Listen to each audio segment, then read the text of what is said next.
આજે સરદાર વલ્લભભાઈ પટેલની 150મી જન્મ જયંતિ છે ત્યારે સરદાર સાહેબના વિચારોને આધીન કે અન્યાયની સામે લડો, ઘરની વાત ઘરમાં રાખો, સિંહનું કાળજું રાખો, આ વિચારધારા સાથે કહેવાય ને એનાથી પ્રેરિત થઈને હું આજે મારી રાજકીય ઇનિંગની શરૂઆત કરવા જઈ રહી છું। સાથે સાથે આપ સૌનો સવાલ હશે કે આમ આદમી પાર્ટી કેમ?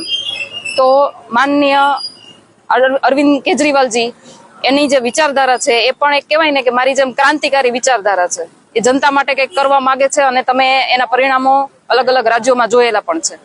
આજે ગુજરાતની જે પરિસ્થિતિ છે એ પ્રમાણે ખેડૂતોની વ્યથા હોય, યુવાનોની વ્યથા હોય કે બેનો દીકરીઓની વ્યથા હોય, વિપક્ષની એક મજબૂત ભૂમિકામાં અત્યારે આમ આદમી પાર્ટી સક્રિય છે અને એટલા માટે એની જે કાર્યશૈલી છે એનાથી પ્રભાવિત થઈ અને મેં આમ આદમી પાર્ટીમાં મારું રાજકીય કરિયર શરૂ કર્યું છે અને પાર્ટી જે પ્રમાણે મારી ઉપર ભરોસો એને રાખ્યો છે એ પ્રમાણે પાર્ટીનો પણ ખૂબ ખૂબ આભાર। ભવિષ્યમાં પણ જે કાંઈ પણ જવાબદારીઓ આપશે એ હું બહુ સારી રીતે મહેનતથી નિભાવીશ અને એનું પરિણામ પણ અલગ આવશે।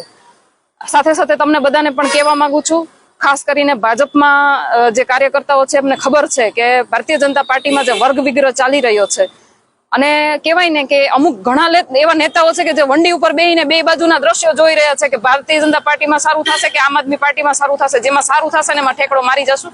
તો આ એ સમય નથી। તમે જે સમય બગાડ્યો છે તમારો એ બગાડવાની બદલે, વંડી ઉપર બેસવાની બદલે એક કહેવાય ને કે એક પથ સિલેક્ટ કરો, એક રસ્તો સિલેક્ટ કરો અને જોડાઈ જાઓ।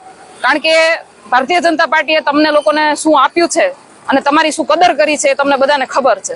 બીજું કે કોંગ્રેસની વાત કરીએ તો કોંગ્રેસના જે કાર્યકર્તાઓ છે, જુસ્સો ખૂબ જ છે એનામાં કાર્ય કરવાનો, પરંતુ ગુજરાતના મોવડી મંડળમાંથી એને કોઈ સપોર્ટ નથી એવા મને ઘણા બધા સમાચાર મળ્યા છે।